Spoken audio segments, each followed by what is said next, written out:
Okay, welcome to the monthly training webinar. Thank you very much for joining us today. Our training will be about the agency admin role and data quality. Before we get started, I want to apologize in advance. I'm still under the weather and I might need to make some pauses to cough or catch my voice, so please bear with me and sorry about that. Also, if you have any questions during the training, please enter them in the chat box. My colleagues and I will be checking your questions throughout the meeting.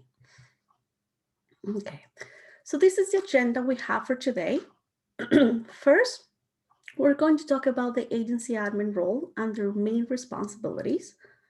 Then we will talk about monitoring data quality, which includes the concept and the components of data quality.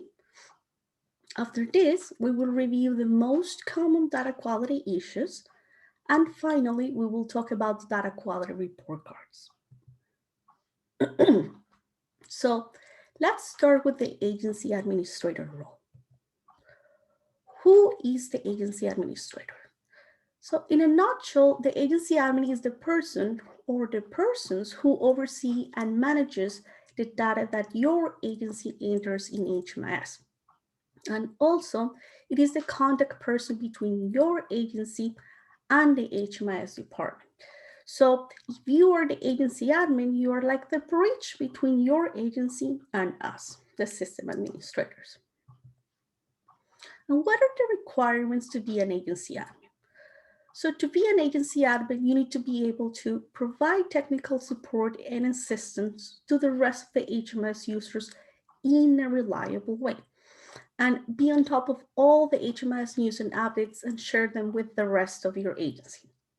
So any user who is able to have those responsibilities can be the agency administrator.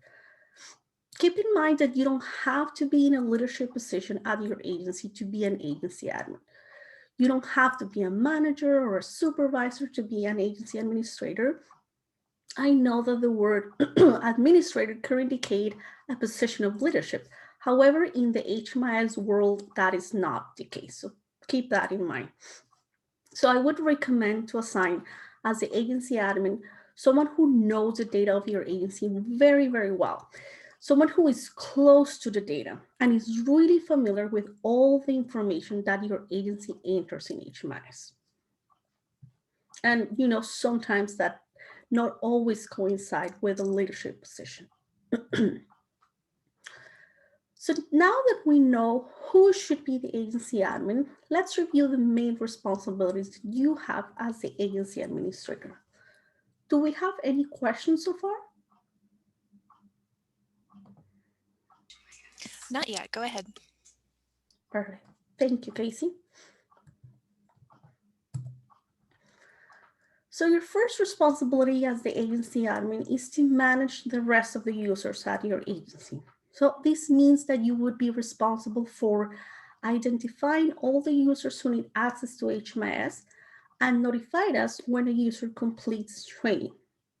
And now you do that by completing the new HMIS account update and testing form. So it's no longer necessary for you to submit a ticket. Now you just need to submit that form and that will suffice. You should also complete this form when a user no longer needs access to HMIS, or if the user needs additional access, like for instance, if the user needs access to CES, or if the user needs access to another agency. So pretty much any update or any user account should be requested now by submitting the account update and testing form. Some of you might already be familiar with this form. We started using it back in November when we started the user recertification process.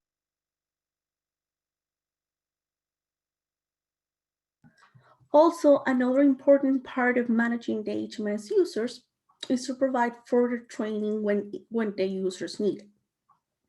And that is why we send a skill test feedback to all the agency admins back when we did recertifications, because the idea is that the agency admins could identify any gaps that the users had and provide further training. So that was the main purpose of the recertification process. This is not part of your responsibilities per se, but it's important to consider that when there are changes in the agency admin assignations, the executive directors should submit the contact information of the new agency admin to us. This can also be done by the old agency admin. What matters is that we get notified, right? Because it's very important for us to know who should we contact at your agency. We need to have that information updated and complete. Okay, so as an agency administrator, you're also in charge of the communication related to HMIS. So this would include sharing important HMIS news with your users, updating users on topics discussed at meetings. This could be either the data meetings or our user meetings, and making sure that users are getting all our emails and messages correctly.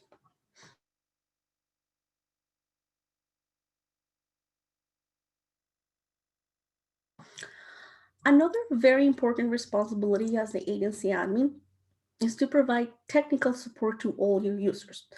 So you should answer the technical support questions that your users might have. And if you cannot solve these issues, then you should escalate it with us by entering a ticket to the help desk. Also, it's important to remind all your users that only the agency admin should submit tickets with us. So they should always contact you first, okay? And talking about technical support, I would like to give you some best practices, tips, and advices on how to enter effective tickets. So first, please provide as much details as possible so we can recreate your issue on our end. When you're having problems with reports, also please provide the name of the report and the parameters that you're using to run the report, right? Another important thing, which you already know, but I always like to reiterate to all our users, is please do not include personal identifying information when submitting a ticket. Always refer to clients only by client ID. Also, screenshots are great. They're really useful for us to recreate your issue and to see exactly what you're seeing, but just make sure you don't include client information. So just make sure you black out the client information as names or date of births when you send screenshots. Really important. And before submitting a ticket, I would recommend to review the knowledge base articles that we have available. If you're having a common issue, more than likely there's already an article about it. We in the HMIS team try to have our articles as comprehensive as possible. And if for some reason you think there should be an article on a certain topic that you don't see yet, that we don't have yet, please let us know.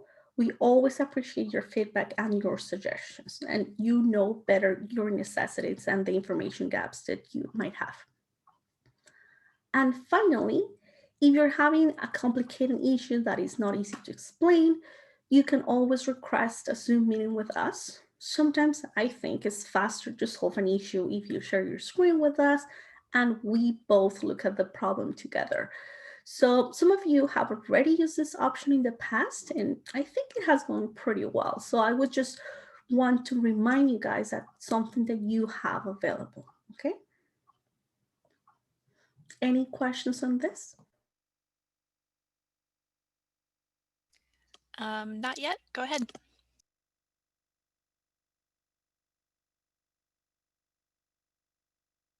Thank you. All right, so let's continue with the rest of the responsibilities. As the agency admin, you're also in charge of the privacy and the confidentiality of your data. So you should monitor the compliance with the standards of confidentiality described in the HMIS policies and procedures. This also includes standards for collecting of your data, entering data in HMIS, and retrieving data from HMIS, okay? You should also inform your users that if there are any security violations for any reason, they should report them to you as soon as possible, and then you should escalate those issues with us. Okay. And the last responsibility I want to talk about is the agency audit process, which we have already completed for 2020, which is really, really exciting. So way to go, guys. Pretty excited about that. So for those of you who completed the agency audit recently, this should be very, very fresh in your minds. So basically, you have 4 main responsibilities in the audit process. First, you should complete and you should submit the agency audit form. Then you should also submit the agency agreement and the data sharing agreement, ideally before the audit. That's really important, so you pass the audit on first attempt. Also, you should conduct the security check-ins to all the computers and all the devices used to access HMIS in your agency. And you should verify that they meet, all of the devices meet the technical standards. So this step was brand new last year, and I also think it went pretty well, and we actually got positive feedback about it. So we might keep that in the future. And the last and most important responsibility about audits is, well, of course, attend the audit and answer all the questions that we might have during the meeting. So as I said, we have officially finalized the audit process for 2020. And on behalf of our team, I just want to thank you for all the time and for all the work you put into it, and also for completing the surveys and gives us feedback. That's really helpful for us. Okay, do we have any questions about all of the agency administrators' responsibilities? Still no, it looks like everyone's understanding everything perfectly. Well, that's awesome. So now let's talk about monitoring the data quality of your agency. This is, in my opinion, the most or one of the most important responsibilities as agency administrators. So we're going to take a deeper dive into this topic. Okay, so let's start with the concept of data quality. What exactly is data quality? So data quality is a term that reflects to how reliable and how comprehensive is the data of our system. And data quality is a big concept that takes a lot of things into consideration. So for this reason, HUD breaks down this concept of data quality into 4 main components. And these are, first, data timeliness, then data completeness, then data accuracy, and finally, data consistency. So let's take a look at one by one. So first we have data timeliness. What is data timeliness? So again, according to HUD, data timeliness refers to the degree to which the data is collected in HMIS and it is available when it's needed. So data timeliness look at how much time passed from the moment that you collect your client's information to the moment that you enter that information in HMIS, okay? And why is it important? So it's important to enter data in a timely manner because we need to make sure that HMIS reflects the most current information of all the clients that we serve. And how do we achieve data timeliness in our system? So up-to-date information can only be achieved if the client's data is entered in HMIS as soon as it is collected. Okay, so how do we review data timeliness in HMIS? So we understand that it's not always possible to enter data as soon as it's collected, right? And we talked about this during the audit process, but it's important to remember that it is expected for all users to enter data in HMIS within 3 days of collecting it. And that applies for entry information, assessment, services, and also exit information. So all data across the system. And what are the tools that we have in the system to review data timeliness? So we recommend to run the data timeliness reports that we made available last year and we discussed in a previous user meeting. We have details and summary versions of these reports. So in the details, we are looking at how long does it take to enter data in HMIS on a client level, so meaning client by client. And in the summary, we'll look at the number of clients in a specific data timeliness interval. So let me show you an example of the timeliness reports. So let's see the project start data timeliness details report. So here we're comparing the project start date with the date that enrollment was created in HMIS. So we're comparing these two dates, and we're subtracting them to get the number of days it took to create the enrollment. And these are the numbers you see here circled in orange. So as I said, this is a client level report because you can see that information client by client. So here we have in the rows all the clients at your agency. And one thing before I forget, this is all data from our training site. So all of this is fake information, not real. Fake, super fake. Okay, so now let's take a look at the summary report. Here, we are still looking at the number of days it takes to record data in HMIS, but we're grouping the clients in interval of days. So the columns in these reports, all these columns, show the number of clients under each interval. So for example, if we see here, the spring, I know you cannot see very well, but here is the Sprinkling Homeless Shelter, which is circled here in this report. We can see that there are 7 clients whose data took more than 30 days to be entered in HMIS. So we know that that's very problematic because it's taking a big number of days to enter data, okay? And we can also have these reports, so we have these reports for services and for exit information, and the format is basically the same. But the idea is that you can identify how many days your agency is taking to enter the data. And obviously we want all our clients to be on the first column. Okay, so what can we do after running these reports? There's not much we can correct in terms of timeliness, because these reports just show us the timeliness of the data that we have already entered, right? So it's we cannot change the past, right? But the reports are very useful to identify where the delays in the data entry. So in other words, in which part of the data entry process we have more delays. So is it in services or exits or where exactly? Like usually in our COC, the most problematic is exit information. But that might be different from your agency. So you should run the reports and analyze that. And this will help us setting up strategies to improve exactly where it's needed. So it's up to you as the agency admin to run these reports monthly and measure your progress over time, right? So you see how you're improving month after month, okay? And you are in charge of monitoring that progress. That is your responsibility. And after that, think about what are the strategies that you can implement to have timely data entry, okay? Okay, any questions about timeliness? Nope, you can go ahead. Okay, thank you. So now let's talk about completeness.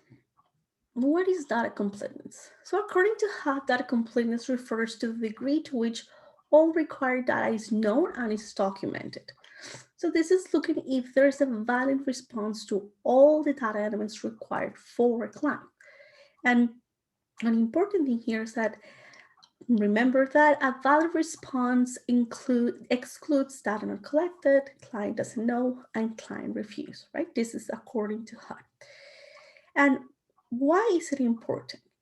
So completeness ensures that data entry in HMIS truly represents the population that we serve in our projects, right? So if we have any missing data, we're going to have information gaps in our system, and that would impede us from understanding our clients and really analyzing their data.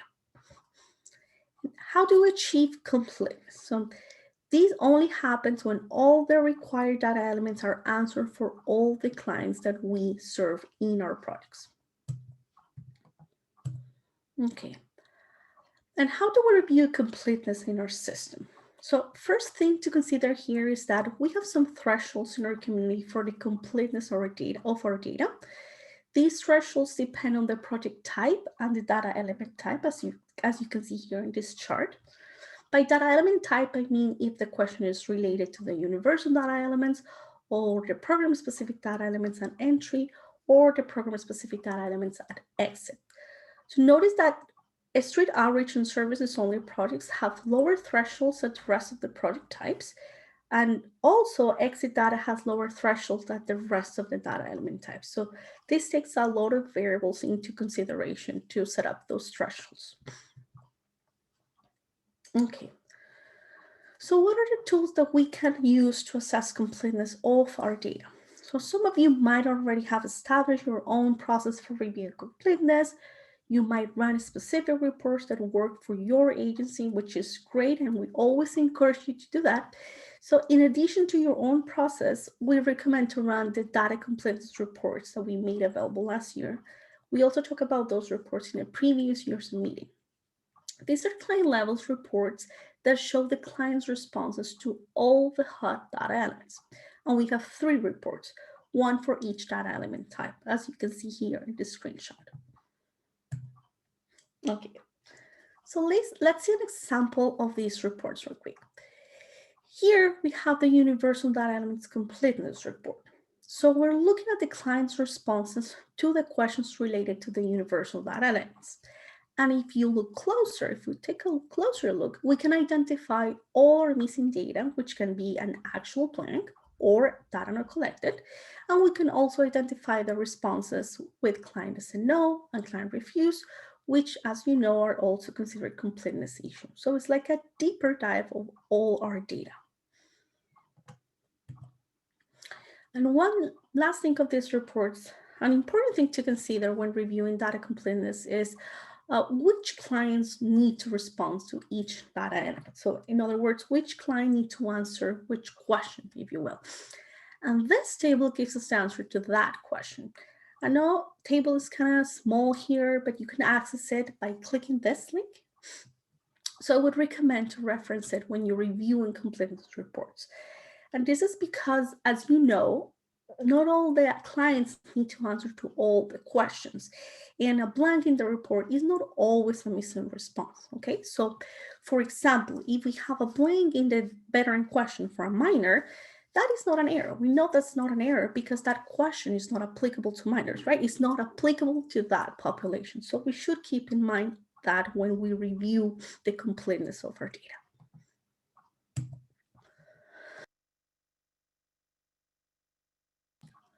So to wrap up completeness, what can we do after running the reports? We should first identify all the missing information.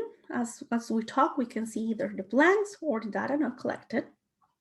Identify client doesn't know and client refuse responses.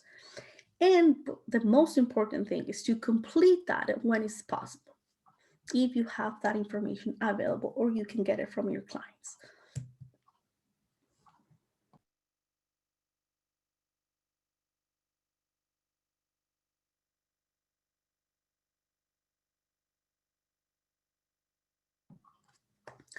Okay, so now let's talk about accuracy.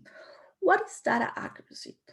So according to HUD, data accuracy refers to the degree to which data entered in HMIS reflects the real information of all the clients that we serve. And why is it important? So having accurate data is really, really important because it guarantees that the information in our system is reliable and is valid. And how do we achieve accuracy? So we need clients to provide real information, and we need intake staff to first document this information correctly, and second, review that the data that they are entering is congruent and is valid, okay? I think in my opinion, accuracy is the most complicated component of data quality, and this is because it's not very easy to assess, to measure, or very straightforward. It has a lot of different components. It's kind of nuanced, if you will. So in order to review it, I think it's useful if we separate this concept into 2 different parts. So at least that helped me understand it better. So on the one hand, we need to verify that the information we enter in HMIS is congruent with HUD data standards. So in other words, we need to verify that the information is logical and it makes sense per HUD, okay? So examples of data that is not congruent would include a household without a head of household, invalid social security number, incoherence between the disabling condition data element, which we will talk a little bit later, or when we have typos with the dates that can result in date of births being after the project entry date or project exit date prior to project entry date. So inconsistencies like that, things that don't make sense, but things that we can easily identify, okay? On the other hand, we need to verify that the information is real. And this means that the information provided by the clients reflects the real situation. And also that the data we're collecting from them and then we're entering HMIS matched what the clients really reported, okay? So as I said, it's not that easy to measure all the time accuracy, but we have one tool in HMIS that might be helpful, which is the monthly dashboard. We recommend to run this dashboard and review the data that was entered by your agency in the last month so you can verify if it really represents the client's information correctly. That is, again, something that you have as a responsibility as the agency administrator.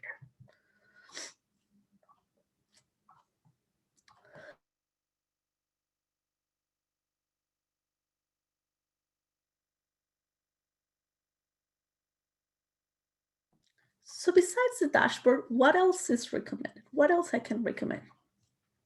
I would encourage you to establish process and procedures that work for your agency to ensure that the information in HMIS reflects real information of the clients. And this can be very specific to your agency. We understand that each agency operates differently, so you're the only one who really can establish those things. But just to give you an example, if you have errors with client names or date of births, you can advise your case managers to compare the information the client provided with an actual document, right? It's not required, but it's just a recommendation. So we can ensure that the spelling of the names are correct and the date of birth is correct as well, okay? Another example for those of you who use paper forms, which as far as I know is mostly everybody, is having another person reviewing the data that has been entered in HMIS against the paper forms, right? So that would kind of have another layer of review if you can compare both things. Another recommendation I think is very important is to emphasize to clients and to all your intake staff that it's preferable to enter client doesn't know or data not collected than to enter inaccurate information. Okay, so we cannot just enter information because we have to and because we want to have it complete. That's not something that is a good practice. We cannot sacrifice the accuracy of our data just to have completeness. So please reiterate that to your intake staff. And my last recommendation is to advise case managers to guide clients throughout the whole intake process so they really understand all the questions and all the response options. And this is because sometimes, I mean, not always, but sometimes clients don't provide accurate information because they don't understand the questions or the response options. So it's best for the intake personnel to really go through the whole process with the clients and really explain to them what are the meaning of the questions and the answers. Do we have any questions so far?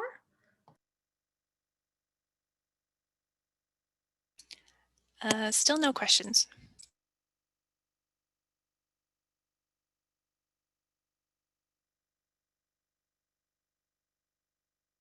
Okay, perfect. Thank you, Casey. So now let's take a look at consistency, which is the last component of data quality. What is consistency? So data consistency refers to the degree to which the data is equivalent in the way it is collected and stored among all the agencies that participate in the HMIS and also among us, the system admins. Why is it important? So we need to have the same understanding of the client's information and the way it should be collected in HMS in order to have accurate data.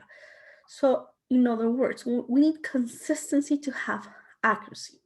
And this is because if we have different interpretations of the data elements among agencies or among like you and us and all the response options, we're not going to be able to assess if the data is valid or if it's truthful, right? So how do we achieve consistency? Well, we achieve consistency if we have the same understanding of the data that we collect. Everybody that uses HMIS should understand the data in the same way. And how can we review consistency in our system? We would recommend that all HMIS users, especially intake personnel, review the HMIS cheat sheets. So these cheat sheets provide detailed explanations of all the data elements that we collect, and they also have specific recommendations how to collect the data. So I would encourage you to have all your users check all the cheat sheets that we have available just by clicking at this link. I personally recommend the profile creation and enrollment, which is the one that we see here in this slide. This is very useful for case managers and intake staff because it gives us recommendation on how to ask questions to the clients in the way that they can understand the information that they're being asked.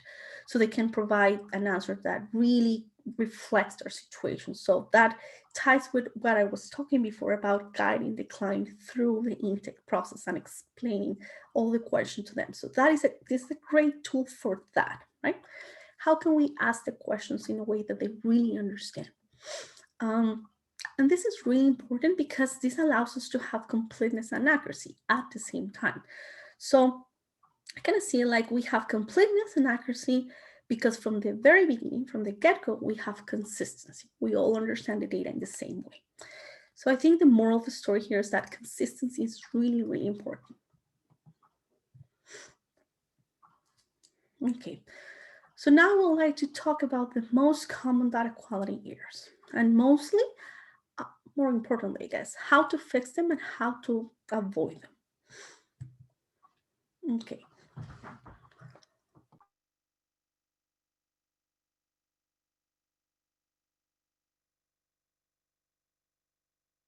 Again, guys, I apologize for all the pauses that I need to take. The most severe data quality error that we could have, or at least in terms of reporting, especially hot reporting, is without a doubt the relationship to head of household error.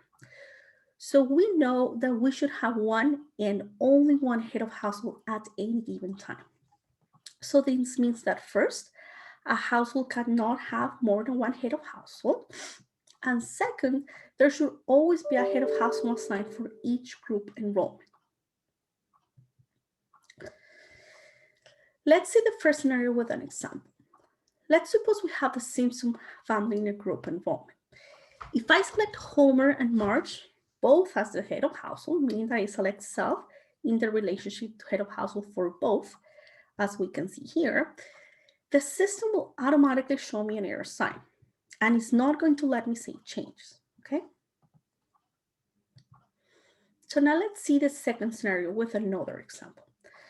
Let's suppose I have the same Simpson household, but this time I don't select any head of household. So this means that nobody has self in the relationship to head of household, as we can see here, okay?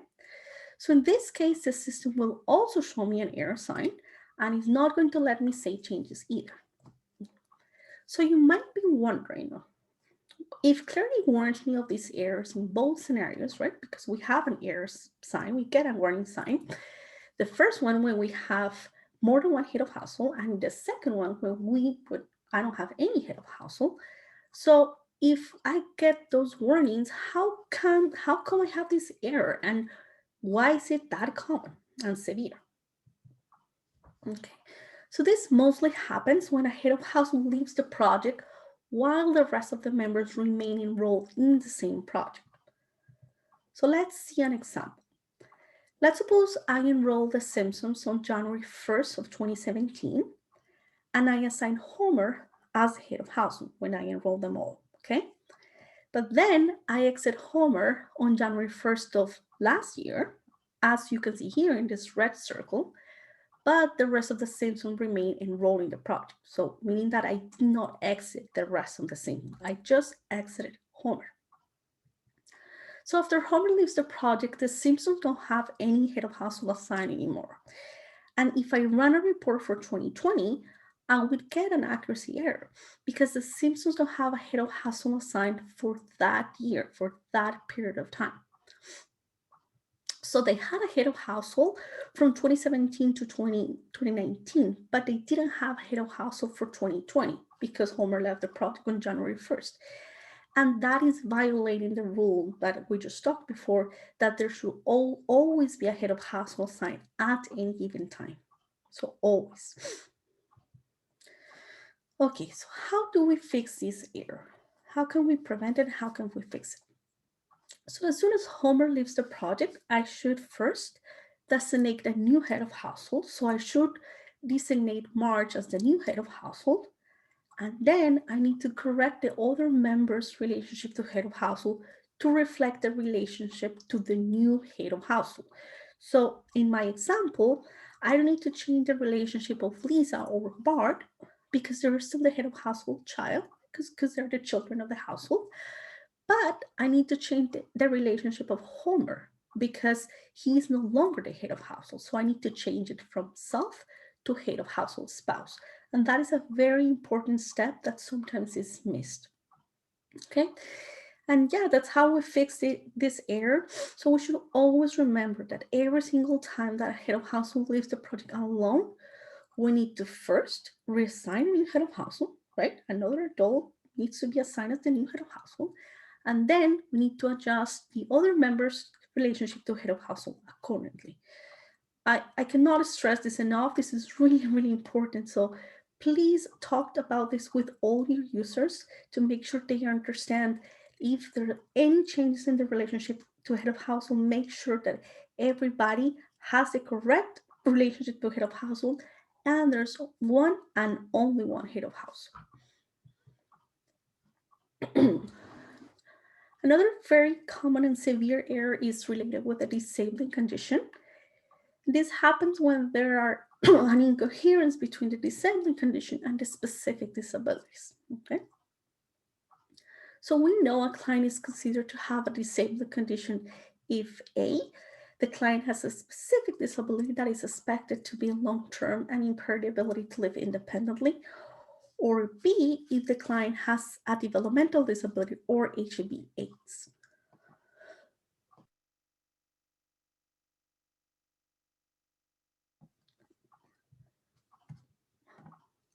So let's see the first example. If any of the long-term follow-up questions of the disabilities we have highlighted here is yes, then the disability condition should be yes as well. But since here I have no in the disabling condition, I will have an error, specifically an accuracy error, because I do have data, right? But the data is not in accordance with data standards. So let's see the other example. If a client has a developmental disability or HIV/AIDS, in other words, if I have yes for either of these disabilities, then the client is also considered to have a disabling condition. But since I have no here for disabling condition, then I would also have an accuracy error. Again, because it's not in accordance with data standards. So after data entry, please make sure that you review the consistency between the disabling condition and the specific disabilities, and please remind all of your users of this. Okay. Any questions so far about that? Nope, no questions.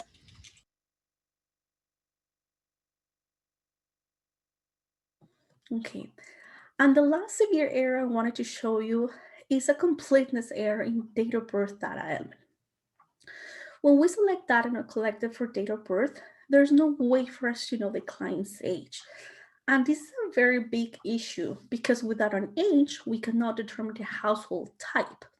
This is very severe for HUD reporting, especially for HIC and PID and for LSA. And you know that we are now working on those two reports. So what can we do about this? If the client doesn't know or refuses to give the date of birth, just have the client estimate their age and enter January 1st of an estimated year. And then just select the approximate date of birth reported in the quality of date of birth field. So in that way, we would have like an age and we're able to determine a household type, because if there's one client that is missing the age in the household, we're not able to determine the household type for the whole household. So again, Very important, and that would be our recommendation. Please remind that to all your users.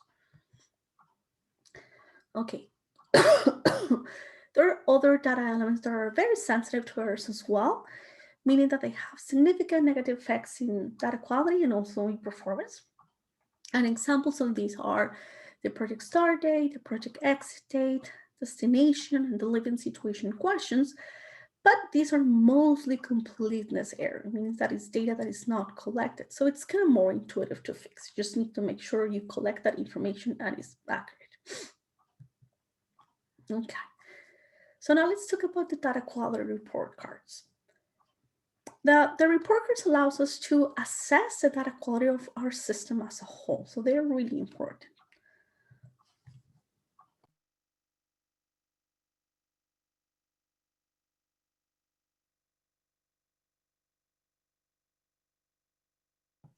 Sorry again.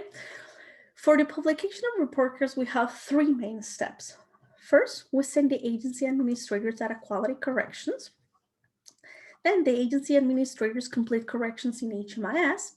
And the last step, we publish the data quality report cards.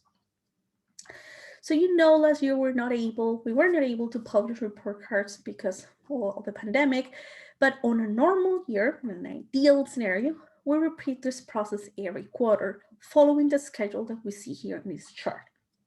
To notice that the process takes about a month, so we send corrections after the quarter is over at the beginning of the month. Then you would complete corrections by the middle of the month, and finally we would publish report cards at the end of the month. So we are planning to resume this schedule that you see here for this year, 2021, but we will talk more about that at the next user meeting.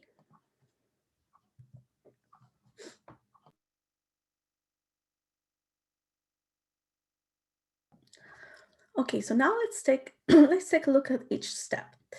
The first step is that we send you the data quality correction spreadsheet. So this spreadsheet is highlighting data completeness and data accuracy errors. So highlighted in yellow, we have client doesn't know and client refuse responses. In green, we highlight missing responses. This can either be a blank or data not collected. And in purple, we have the data accuracy issues. These are like the examples that we saw before with the disabling condition or with the relationship to head of household. You already worked on data quality corrections for the first 3 quarters of 2020. That was part of the corrections we sent for the LSA in October last year. So that's data that you have already reviewed. And hopefully next week we'll send corrections for quarter 4 of 2020. And hopefully we can just like publish 2020 at the same time. We can review the data of last year. Okay, so what should you do when you get the correction spreadsheet? First, we'll review all the responses that are highlighted, right, in the colors that we just mentioned. And then you should identify the errors that can be corrected. So we understand that you cannot correct everything, like for example, if you have client refuse or client doesn't know, right? Because if the client doesn't know or client refused, there's not much you can do about it. But as agency administrators, you should acknowledge these responses. You should see it and see the percentage of responses that are client doesn't know, client refused. Also, it is important to realize the severity of the issues. So as I said, things highlighted in purple are accuracy issues, but in the sense that they constitute incoherences in the data, so they're more severe. So they absolutely should be corrected, okay? And once you identify the issues that you can correct, you should go ahead and make the appropriate correction to the client enrollment in HMIS. As a reminder, you should not make any changes to the actual spreadsheet. Like the spreadsheet is just for your reference. So you don't need to change anything in the spreadsheet. All the changes and all the corrections should be done in HMIS, okay? And for your correction process, you can check the correction reference guide to see a detailed list of all the possible errors you can see on that spreadsheet. And you can access that by clicking in this link.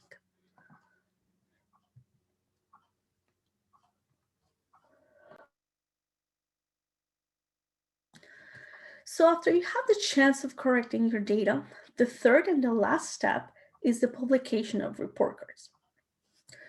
So the first part of report cards assess the completeness and the accuracy of the universal data elements. So for each universal data elements, which you see listed here, we're calculating the percentage of responses with client doesn't know and data not collected, responses with data with client refused, blanks, also responses that constitute accuracy issues, which are the ones you see in purple, and also valid responses. And we're looking at those percentages for every single project on our COC. So we also have an average data completeness score, which is an indicator of a valid responses for each project. And this is looking at everything we have in green, which are like the percentages of valid responses. That's the number you see here, okay?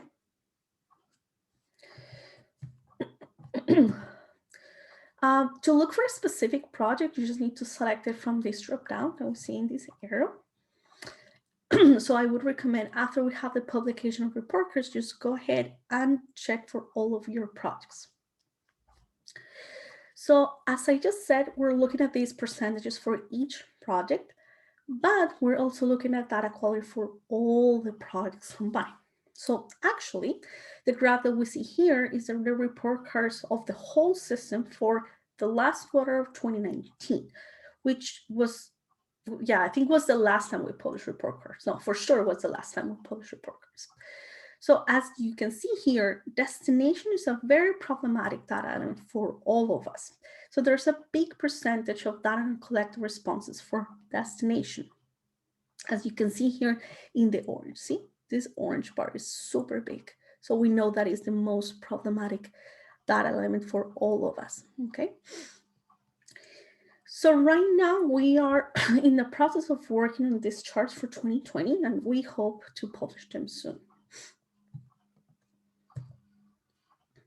Okay, so the data quality report cards also look at data timeliness. And we are now in the process of kind of revamping how we publish data timeliness. So unfortunately, I cannot show you exactly how they will look like, but basically we'll have something very, very similar to the summary timeliness reports we saw earlier.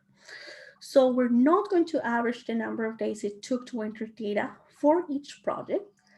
Rather, we're going to look at the number of clients under a time interval. And again, we will like all our clients to be in the first column because that would mean that it took the least number of days. And we will have these charts for entry, for services, and also for exits. Okay. Any questions about that? We had one question just asking if everyone will be getting a copy of today's presentation sent via email, and the answer is yes. We will be sending out a wrap-up email containing a link to the recording of today's presentation, the slides, and some other data quality reference materials.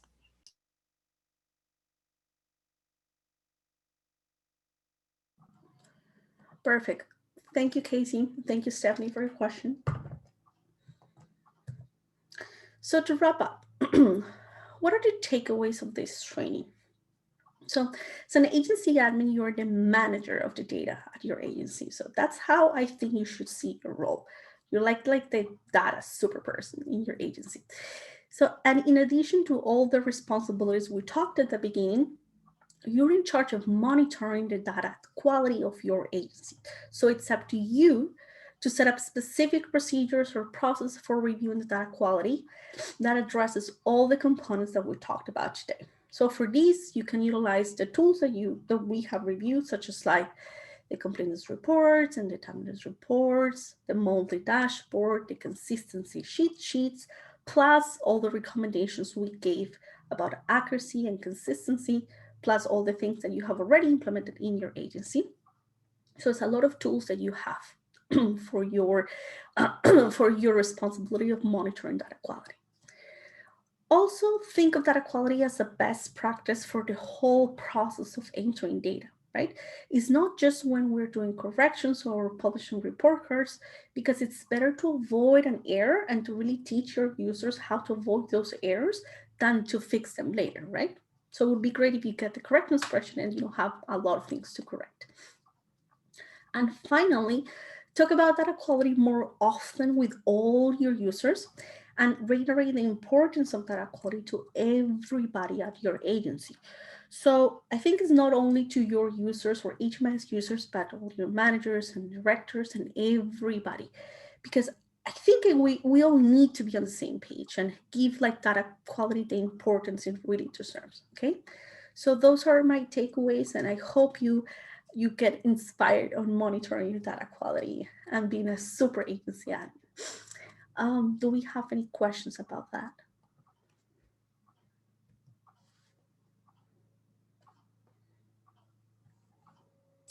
Looks like we don't have any more questions. Okay, well, thank you so much for joining us today. If you have any other questions, just leave them in the chat box. And as Casey was saying, we will send a wrap-up email with all the links to the resources and the materials we discussed today, including the slides and also the recording of the webinar. And I'm also sending you the survey. So let me put that in the chat. Okay, so I just sent you the survey for this presentation. So please take a few minutes to answer that. As we always say, we really appreciate all the feedback that you can give us. And thank you again for your time. We really appreciate it. Thank you. Thank you, Cassie. Yeah, I'm feeling better. Just lingering symptoms, but much better. We just got a question asking if there's a way we can run the same exact data quality report that you send us once we make all the corrections to confirm all corrections have been made. Yeah, absolutely. We can send that to you. Something like you can compare like the before and after, you mean? Yes, and it can't be run HMIS because it's something that we create on our own in Excel. Yes, exactly. Thank you, Casey. But if you can request that report from us and we can run it for you and send it to you so you can compare. And that's actually something some agencies have requested before. So yeah, unfortunately, it's not something you can run by yourself because we have like some kind of analysis to do and coding on our end. But we're happy to send it to you. Thank you. Thank you, everybody.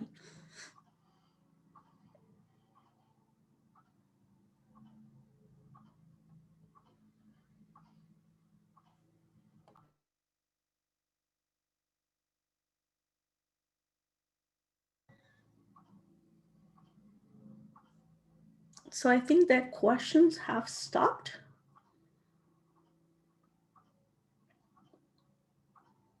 Thank you. Thank you, everybody. Appreciate your comments. And thank you again for your time. And as always, if you need anything, please let us know. Enter tickets. We love to hear from you. And have a great day, everybody. Bye-bye.